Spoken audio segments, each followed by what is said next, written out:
बिस्मिल्लाहिर्रहमानिर्रहीम। अस्सलामुअलैकुम। Dear students, I am Mudassar Ali Sharif, your chemistry teacher.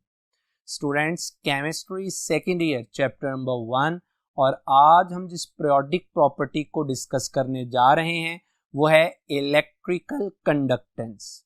तो आइए स्टार्ट करते हैं आज का टॉपिक।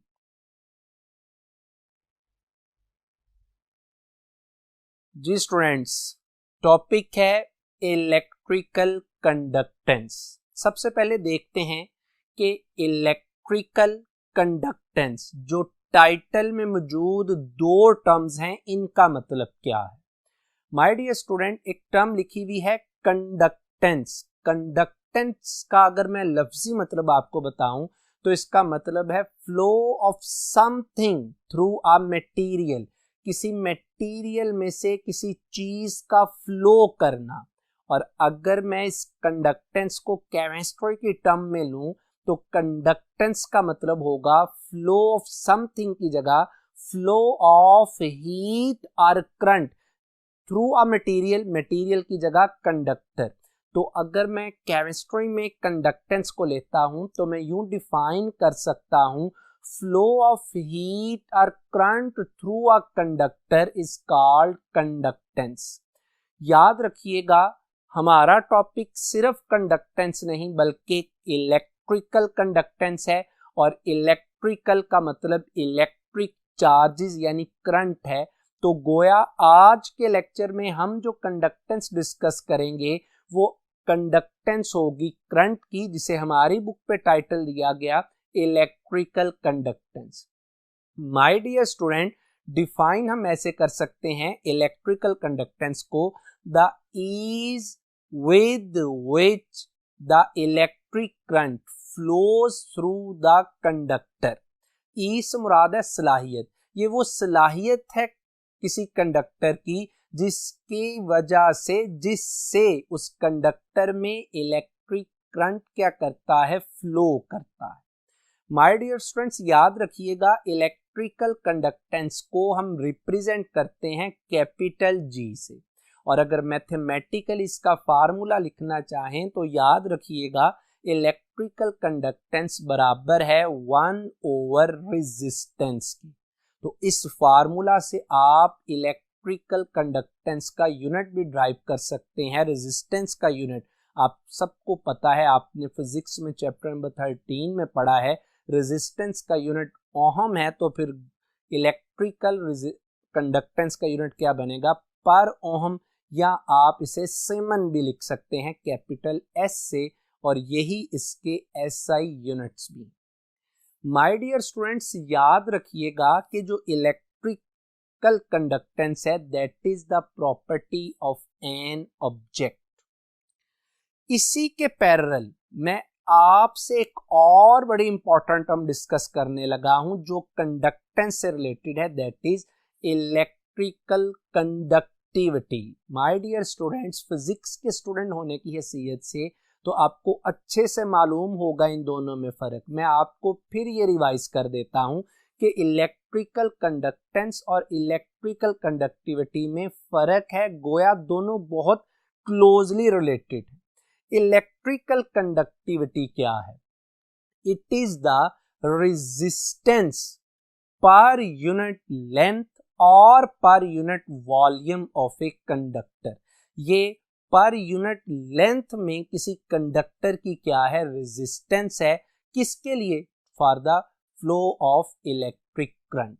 और my dear students, electrical conductivity को सिग्मा से रिप्रेजेंट किया जाता है, और अगर इसको मैथमेटिकली फार्मूले की शक्ल में लिखें तो ये जो सिग्मा है electrical conductivity that is equal to 1 over resistivity, और इसका यूनिट भी मैंने आपके सामने रख दिया जो कि बनता है ओहम पर मीटर या सीमेन पर मीटर। और याद रखिएगा कि जो इलेक्ट्रिकल कंडक्टिविटी है that is the property of material. यानी अगर आप किसी यूनिट लेंथ में रेजिस्टेंस को मेजर करते हैं तो that is called electrical conductivity. और अगर आप ये कहते हैं कि हमारे पास कोई भी ऑब्जेक्ट है, आपने उसकी लेंथ को, उसकी उसके वॉल्यूम को मेंशन नहीं किया तो हम टर्म यूज करते हैं electrical conductance. My dear students, याद रखिएगा कि जो इलेक्ट्रिकल कंडक्टेंस है that depends upon the resistance of conductor, कि कंडक्टर इलेक्ट्रिक करंट को फ्लो करने के लिए कितनी रेजिस्टेंस प्रोवाइड करता है। इसी तरह से मैंने डिपेंडेंस लिख दी इलेक्ट्रिकल कंडक्टिविटी की। गोया ये दोनों टर्म्स एक दूसरे से रिलेटेड हैं, एक दूसरे के करीब हैं। एक चीज याद रख लीजिए, मैंने जानबूझ के आपके सामने जिक्र किया इलेक्ट्रिकल कंडक्टिविटी का। क्यों?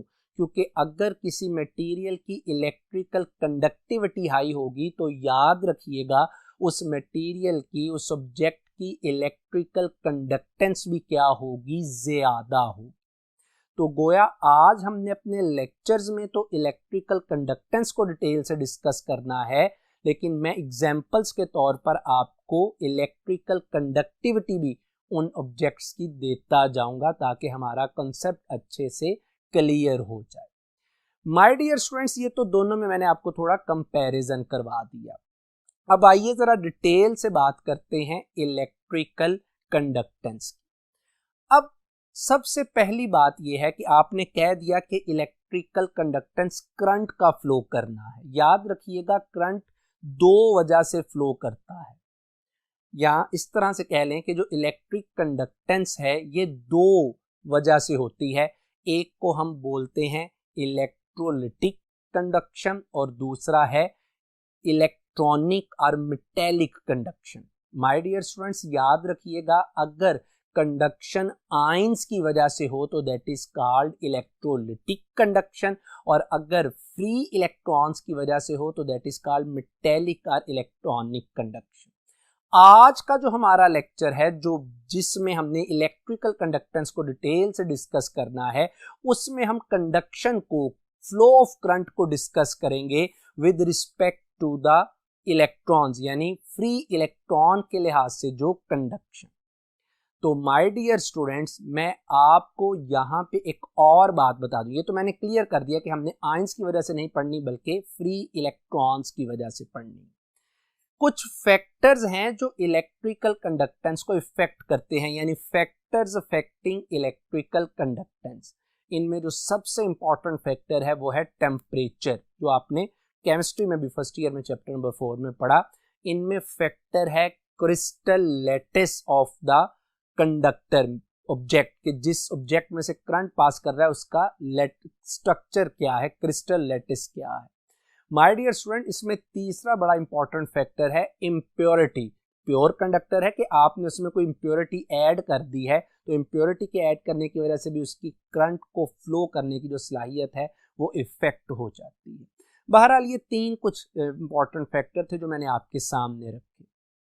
अब चूंकि मैंने हमसे डिसाइड कर लिया कि हमने इलेक्ट्रिकल कंडक्टेंस पढ़नी है, ये इलेक्ट्रिकल कंडक्टेंस हमने पढ़नी है फ्री इलेक्ट्रॉन्स की वजह से, और मैंने आपको इसके फैक्टर्स भी बता दिए।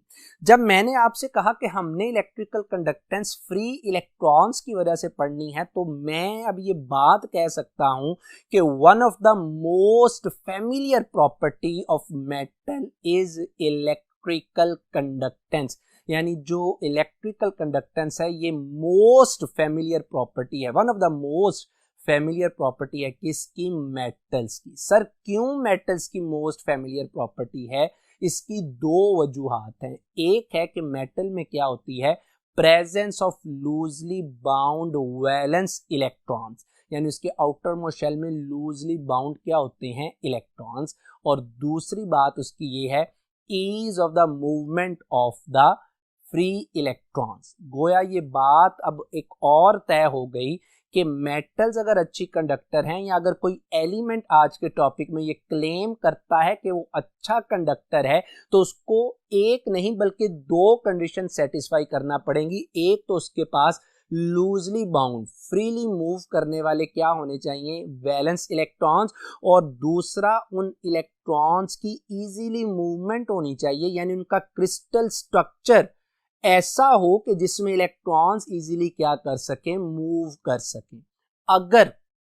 अगर फ्री इलेक्ट्रॉन्स तो हैं, अगर उनको स्ट्रक्चर अलाउ नहीं करता कि वो मूव नहीं कर सकते तो याद रखिएगा उसकी कंडक्टेंस भी इतनी अच्छी नहीं होगी। तो मेटल्स अच्छी इलेक्ट्रिकल कंडक्टेंस शो करती हैं, तो उसकी वजह ये है। आज के लेक्चर में मैंने लंबी चौड़ी बात नहीं करनी, आज के लेक्चर में मैंने आपके साथ टोटल 6 पॉइंट्स डिस्कस करने हैं। इन पॉइंट्स को वन बाय वन हम देखते जाएंगे through the examples of electrical conductivity, क्योंकि अगर कंडक्टिविटी हाई है तो कंडक्टेंस भी हाई होगी और यूं हमारा टॉपिक कंप्लीट हो जाएगा। सबसे पहला पॉइंट जो मैं आपके सामने डिस्कस करने लगा हूं कि याद रखिएगा the electrical conductance of metals in first A group and second A group generally increases down the group. यानी जो मेटल्स हैं खास तौर पर फर्स्ट ए और सेकंड ए ग्रुप की, इनकी जो इलेक्ट्रिकल कंडक्टेंस है ये डाउन द ग्रुप क्या करती है, इंक्रीज करती है। और इनके इंक्रीज करने की वजह क्या है? हमने कहा कि मेटल अच्छी इलेक्ट्रिकल कंडक्टेंस रखती हैं क्योंकि उनमें फ्री इलेक्ट्रॉन्स होते हैं जो इजीली मूव करते हैं। तो आपको एक शॉर्टकट बता देता हूं जिससे हमें ये पता चल जाएगा कि डाउन द ग्रुप जाते हुए क्यों इलेक्ट्रिकल कंडक्टेंस इंक्रीज करती है। माय डियर स्टूडेंट्स, याद रखिएगा कि इलेक्ट्रिकल कंडक्टेंस डायरेक्टली प्रोपोर्शनल है मेटेलिक करैक्टर के। जो एलिमेंट जितना ज्यादा मेटेलिक होगा उसकी इलेक्ट्रिकल कंडक्टेंस उतनी ज्यादा होगी। और आपने ये भी पढ़ा है कि मेटेलिक करैक्टर इनवर्सली प्रोपोर्शनल है आयोनाइजेशन एनर्जी के। गोया जब आप किसी ग्रुप में मेटल्स के टॉप टू बॉटम जाते हैं तो साइज के बढ़ने की वजह से आयोनाइजेशन एनर्जी कम हो जाती है, जिसकी वजह से इलेक्ट्रॉन इजीली लूज हो जाता है, जिसकी वजह से मेटेलिक करैक्टर इंक्रीज कर जाता है और इलेक्ट्रिकल कंडक्टेंस भी इंक्रीज कर जाती है। लेकिन इसमें एक और बात, ये तो जनरल ट्रेंड था, मैंने विद रीजन बता दिया, लेकिन याद रखिएगा कि however the trend is not free from the individual variation in the element। यानी जनरली तो इलेक्ट्रिकल कंडक्टेंस इंक्रीज करती है, लेकिन इसमें कुछ एक्सेप्शंस भी हैं, इंडिविजुअल वेरिएशंस भी हैं। जैसा कि मैंने क्या किया, आपके सामने एक टेबल रखने की कोशिश की जिसके एक कॉलम में मैंने alkali metal lithium, sodium, potassium, rubidium और सीजियम को लिख दिया और दूसरे कॉलम में इलेक्ट्रिकल कंडक्टिविटी लिख दी, क्योंकि इसी से हमें आइडिया हो जाएगा कंडक्टिविटी पर यूनिट लेंथ है और जो कंडक्टेंस है ये किसी भी लेंथ की हो सकती है। अगर आप इस टेबल में गौर करें तो यकीनन आपको अंदाजा होता है कि लिथियम से सोडियम पर जाते हुए टॉप टू बॉटम वाकई ही electrical conductance, electrical conductivity increase करती है, लेकिन जैसे ही आप सोडियम से ऑनवर्ड पोटासियम, रुबिडियम, सीजियम की तरफ जाते हैं तो कंडक्टेंस डिक्रीज कर जाती है। ये वही बात है जो पहले पॉइंट में लिखी है कि एक्सेप्शंस मौजूद। सर क्यों? क्या रुबिडियम, सीजियम अच्छी मेटल नहीं, बल्कि ये तो ज्यादा अच्छी मेटल है लिथियम और सोडियम से, तो फिर क्यों इनकी इलेक्ट्रिकल कंडक्टिविटी कम है? तो माय डियर स्टूडेंट्स, इसकी वजह फिर वही है कि नो डाउट इनमें इलेक्ट्रॉन्स तो मौजूद होंगे, लेकिन इनका क्रिस्टल स्ट्रक्चर इन्हें अलाउ नहीं करता कि वो इजीली क्या कर सकें, फ्लो कर सकें। जब वो इजीली फ्लो नहीं कर पाते तो इसका मतलब है कि वो अच्छे इलेक्ट्रिकल कंडक्टेंस भी शो नहीं करते। इसी में माय डियर स्टूडेंट एक सेकंड ए ग्रुप अल्कलाइन अर्थ मेटल की मिसाल ले लीजिए। अगेन मैंने आपके सामने एक तरफ alkaline earth metal beryllium, magnesium, calcium, strontium रख दी और दूसरी तरफ मैंने इनकी इलेक्ट्रिकल कंडक्टिविटी इन सीमेन पर मीटर रख दी। तो इसमें भी एक्सेप्शन है और एक्सेप्शन की वजह यही है कि मेटल्स हैं, इलेक्ट्रॉन्स भी हैं, फिर भी कंडक्शन शो नहीं कर रही, तो इनका क्रिस्टल स्ट्रक्चर इन्हें अलाउ नहीं करता। यहाँ पे ना एक इंटरेस्टिंग बात मैं आपसे करता चलूं माय डियर स्टूडेंट्स। हमने ये कह दिया कि मेटल अच्छी इलेक्ट्रिकल कंडक्टेंस की मालक हैं क्योंकि उनमें फ्री इलेक्ट्रॉन्स हैं। तो सर आम हम घरों में भी तो मेटल्स, आयरन रॉड्स यूज करते हैं या आप वॉच, घड़ी इस्तेमाल करते हैं, तो ये भी तो मेटल का इसका डायल बना हुआ होता है। तो सर हमें तो इसमें फ्री इलेक्ट्रॉन्स हैं, तो ये जब हम अपने रिस्ट में पहनते हैं तो फ्री इलेक्ट्रॉन होने की वजह से हमें करंट फील होना चाहिए, पर ऐसा नहीं होता। माय डियर स्टूडेंट्स, क्यों नहीं होता? अगर आप अपनी घड़ी को ही गौर से देखें तो नो डाउट वाकई ही इसके अंदर फ्री इलेक्ट्रॉन्स मूव हैं, लेकिन जब ये फ्री इलेक्ट्रॉन्स मूव हैं, आपने एक्सटर्नल सर्किट अप्लाई नहीं किया हुआ, तो इन इलेक्ट्रॉन्स की रैंडम मोशन है। आप यूं समझ लीजिए कि अगर 10 इलेक्ट्रॉन राइट से लेफ्ट जाते हैं तो 10 ही लेफ्ट से क्या मूव करते हैं, राइट साइड पर मूव करते हैं। गोया ये एक दूसरे के इफेक्ट को क्या कर देते हैं, कैंसल, और हमें करंट फील नहीं होता। लेकिन अगर इसी फ्री इलेक्ट्रॉन्स को आप एक्सटर्नल फील्ड अप्लाई कर देते हैं तो फिर इनको एक डायरेक्शन, एक फ्लो मिल जाती है। यानी अब जितने लेफ्ट से राइट और राइट से लेफ्ट थे, अब ऐसा नहीं होगा। बैटरी के अटैच करने से एक डायरेक्शन मिलती है और हमें फिर करंट का क्या होता है, एहसास। तो गोया अगर फ्री कोई रॉड पड़ा है, आपने बैटरी अटैच नहीं कही, तो करंट इलेक्ट्रॉन होने के बावजूद भी करंट फील नहीं होगा, क्योंकि जितने राइट से लेफ्ट उतने ही लेफ्ट से राइट आते हैं, एक दूसरे के इफेक्ट को कैंसिल कर देते हैं।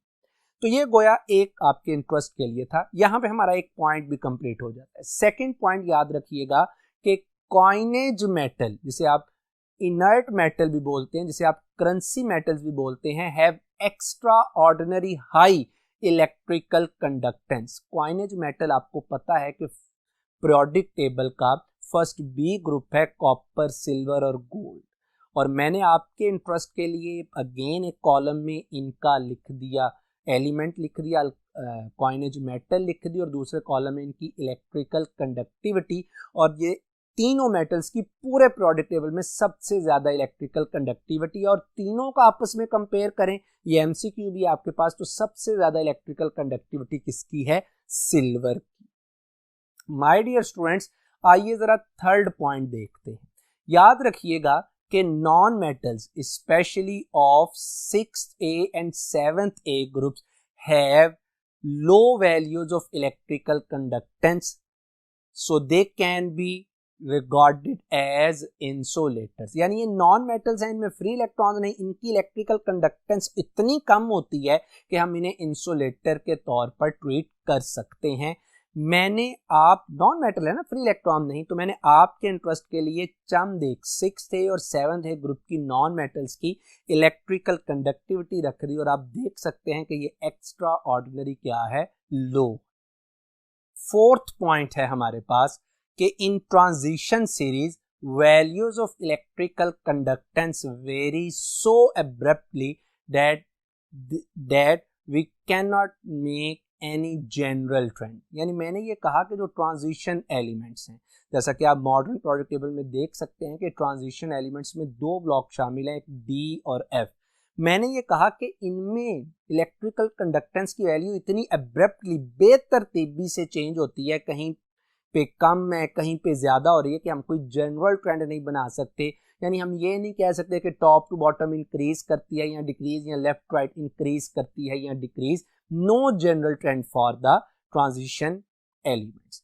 जैसा कि आपको मैं इसमें एक मिसाल के तौर पर देता हूं कि मैंने एक ग्राफ ड्रॉ किया जिसमें मैंने एक्स एक्सिस के अलोंग एटॉमिक नंबर और वाई एक्सिस के अलोंग मैंने रिलेटिव इलेक्ट्रिकल कंडक्टिविटी ले ली for the first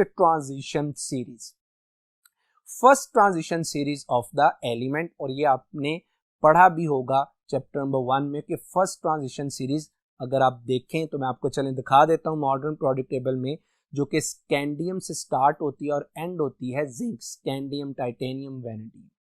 my dear students, अगर मैं फर्स्ट ट्रांजिशन सीरीज की मेटल्स की इलेक्ट्रिकल कंडक्टिविटी की बात करूं तो आप देख सकते हैं कि इस ग्राफ में जो कंडक्टिविटी है, रिलेटिव कंडक्टिविटी, वो स्कैंडियम से क्रोमियम तक इंक्रीज करती है। अब क्रोमियम से मैंगानीज पर ये कर्व नीचे जाने का मतलब है कि इलेक्ट्रिकल कंडक्टिविटी डिक्रीज कर गई। मैंगानीज से कर्व फिर आयरन पर राइज करती है, फिर कोबाल्ट पर। अब मजीद ऊपर जाने की बजाय वो कर्व डाउनवर्ड निकल के लिए फॉल कर जाती है, और निकल से मैक्सिमम इलेक्ट्रिकल कंडक्टिविटी आती है किसकी, कॉपर की, और कॉपर से अगेन ये फॉल कर जाती है, यानी कंडक्टिविटी डिक्रीज कर जाती है कहां तक, जिंक तक। तो गोया इस ग्राफ से ये बात वाकई सच साबित हो गई कि कोई भी जनरल ट्रेंड हम बना नहीं सकते। क्यों? क्योंकि हर एलिमेंट का जो क्रिस्टल स्ट्रक्चर है वो कहीं ना कहीं वेरी कर रहा होगा, वो फैसिलिटेट नहीं कर रहा होगा कि इलेक्ट्रॉन्स क्या कर सकें, मूव कर सकें। माय डियर स्टूडेंट्स, फिफ्थ इसमें जो पॉइंट मैं आपके साथ डिस्कस करूंगा, कार्बन। याद रखिएगा, carbon in the form of diamond is insulator while carbon in the form of graphite is conductor. हालांकि दोनों में ही कार्बन मौजूद है, दोनों ही कार्बन की एलोट्रोपिक फॉर्म्स। फिर ऐसा क्यों होता है, आइए जरा वन बाय वन देखते हैं कि डायमंड इज इंसुलेटर। याद रखिएगा my dear students, in diamond carbon is sp3 hybridized and have each carbon have tetrahedral structure। sp3 hybridized है, टेट्राहेड्रल स्ट्रक्चर है, हर कार्बन मजीद 4 कार्बन के साथ सिग्मा बॉन्ड के जरिए से जुड़ा है and sigma bonds are highly stable and localized. तो चूंकि sigma bond, sigma electrons highly stable हैं, ये लोकलाइज्ड हैं, ये फ्रीली मूव नहीं कर पाते। जब ये फ्रीली मूव नहीं कर पाते तो हम कहते हैं कि डायमंड एक इंसुलेटर। इसके बरक्स ग्रेफाइट इज अ कंडक्टर। वजह क्या है कि in graphite carbon is sp2 hybridized, carbon sp2 hybridized होता है और एक कार्बन मजीद 3 कार्बन के साथ अटैच्ड होता है। जो fourth unhybrid orbital p orbital होता है, इसमें मौजूद जो इलेक्ट्रॉन है ये क्या करता है, पाई बॉन्डिंग करता है। अब आपको पता है कि पाई बॉन्ड वीकर है, पाई बॉन्डिंग करता है between 2 carbon atoms and pi bond में मौजूद इलेक्ट्रॉन्स इजीली क्या कर सकते हैं, फ्लो कर सकते हैं। ग्रेफाइट में hexagonal rings of carbon atom होते हैं और इन रिंग्स के पैरेलल इलेक्ट्रॉन्स क्या करते हैं, मूव, और हम कहते हैं कि ग्रेफाइट क्या बन जाता है, कंडक्टर, जबकि डायमंड इंसुलेटर। तो ये वजह है कि ग्रेफाइट एक कंडक्टर है और डायमंड क्या है, इंसुलेटर। आखिरी पॉइंट आज के टॉपिक का, याद रखिएगा कि elements of fourth A group, lower elements of fourth A group जैसा कि tin and lead have fairly high values of electrical conductivity. इनकी हाई वैल्यूज होती हैं इलेक्ट्रिकल कंडक्टिविटीज की, इतनी हाई हैं कि their values are comparable to their counterparts of the first A group. पहले तो ये देख रहे हैं कि काउंटर पार्ट से क्या मुराद है। जैसा कि मैं आपसे कहता हूं कि फोर्थ ए ग्रुप में जो टिन है इसका counter part first A group में कौन सा है, तो मॉडर्न पीरियोडिक टेबल में जरा देखें कि जो फोर्थ ए ग्रुप में मौजूद टिन है इसी के पीरियड में जो फर्स्ट ए ग्रुप में मौजूद एलिमेंट है वो कौन सा है, रुबीडियम। इसी तरह जो फोर्थ ए ग्रुप में लेड है इसी के पीरियड में मौजूद फर्स्ट ए ग्रुप का एलिमेंट क्या है, सीजियम। तो गोया टिन का काउंटर पार्ट क्या है, रुबीडियम, और लेड का काउंटर पार्ट क्या है, सीजियम। मैंने कहा कि टिन और लेड की इलेक्ट्रिकल कंडक्टिविटी की वैल्यू इतनी ज्यादा है कि ये कंपेरेबल हैं with the caesium and rubidium. क्यों ज्यादा है टिन और लेड की, इस वजह से क्योंकि down the group electrical conductance क्या करती है, इंक्रीज। और मैंने इन चारों एलिमेंट्स की वैल्यू आपके सामने रख दी, तकरीबन एक दूसरे के साथ क्या है, ये कंपेरेबल। तो माय डियर स्टूडेंट्स, आज का ये टॉपिक यहीं पे ख़त्म होता है। मुझे उम्मीद है कि आपको बातें अच्छे से क्लियर हुई होंगी। मेरी अल्लाह सुब्हानहू व तआला से दुआ है कि आप पे अपना रहम करम फजल फरमाए। अस्सलामु अलैकुम।